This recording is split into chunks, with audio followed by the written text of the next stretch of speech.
Richard Hammond is in a critical condition tonight at Leeds Royal Infirmary. He was seriously injured in a crash while filming a new edition of Top Gear. 4 years ago, I crashed at nearly 300 miles an hour. It was nasty. I damaged my brain.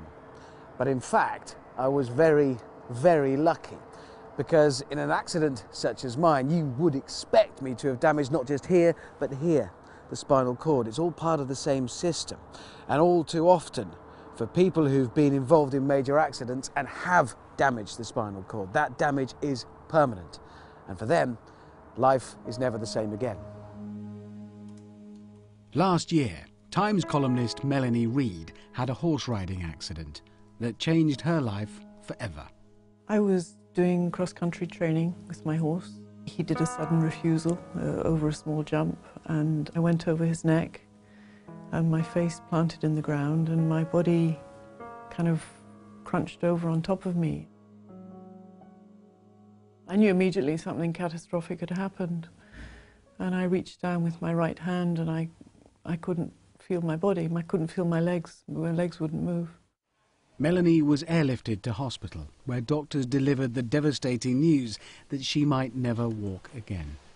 Your life, as you know it, ends, and you're dependent on everybody to feed you, to do your bowels, to move you in bed, and you enter a period of I can only describe it sort of mental and physical torture. Yeah, could you swing my legs over for me? Okay. Thanks.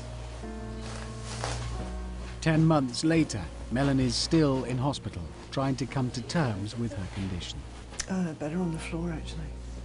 I think if I hadn't had a family, I don't know what I'd have done. You try and not cry when they're there, you try and be brave and cheerful, but inside you're sort of screaming, you know, stay with me, don't go. But they have to go. You know, they can't stay the night. And that's the hard bit. The loneliness of dealing with it by yourself when your family aren't there. Every year, more than 800 people of all ages are paralysed following an injury to their spinal cord. Yet research into the condition is desperately underfunded. That's why I'm appealing to you on behalf of Spinal Research, a charity that needs your help to better treat paralysis and ultimately find a cure.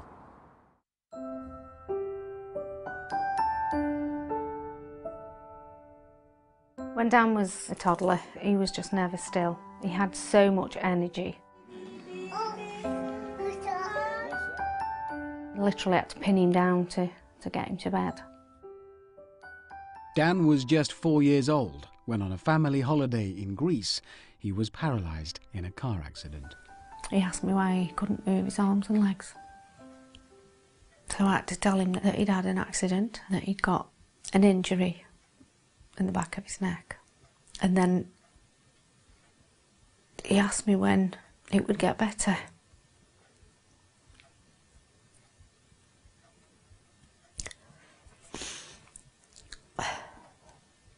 And I had to tell him that it wouldn't.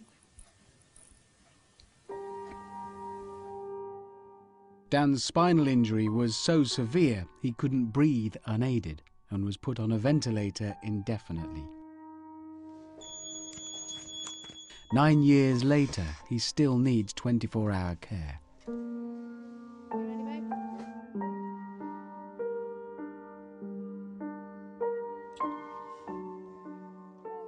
Dan is totally dependent on me and everybody else that cares for him, because he can't do anything for himself. Giving Ashes a good clean, mate. I have to brush his teeth, wash his face, put his clothes on, change him.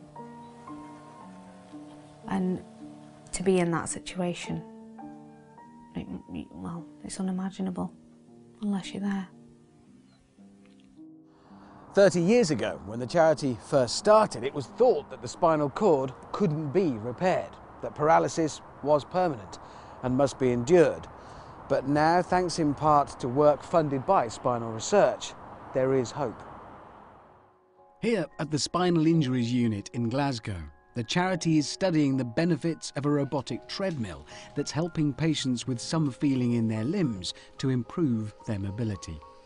Melanie's been using the device twice a week for the last 2 months. I don't have much sensation in my legs, but I can feel some of the muscles working internally.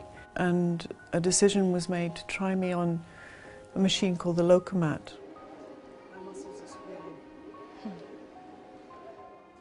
By understanding how the body responds to rehabilitation, the charity hopes to develop further treatments for patients who have some sensation following a spinal cord injury. Just going to turn up the speed a little bit. The Locomat has been fantastic for me. It's given me the ability to walk a few steps on a walking machine.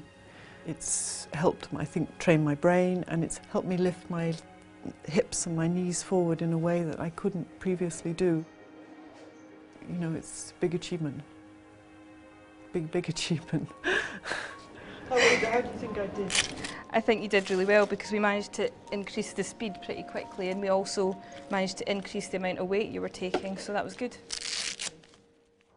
Spinal research is making significant progress into understanding spinal cord injury and how, for many people, rehabilitation can help. But it's their work in the laboratory that's proving to be the most promising yet. For the very first time, researchers have identified a number of key treatments with the potential to prevent or even reverse paralysis in even the most severe cases of spinal cord injury. Professor Sue Barnett is researching just one of the treatments that could help transform the lives of thousands of paralysed people. I really believe that trying to identify stem cell therapy as a treatment for spinal cord injury is really important. What we'd ideally like to do is to take healthy cells from a patient, transplant them back into the spinal cord with the aim to restore function in the paralysed patient. But the charity needs your help to continue this vital research and give hope to people like Dan. If spinal research could help him move one arm, it would change his life dramatically. If he didn't depend on the ventilator to breathe, it would take out the life and death situation of his condition. So I'm just hoping and praying one day that it will happen, it will be real.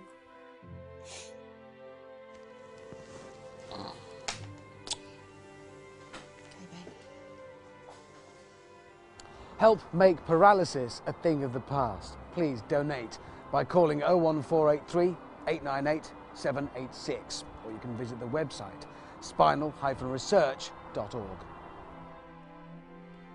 Or if you'd like to post a donation, please make your cheque payable to Spinal Research and send it to Bramley Business Centre, Guildford, GU50AZ. Remember, if you're a UK taxpayer, the charity can collect gift aid on your donation, worth another 28%.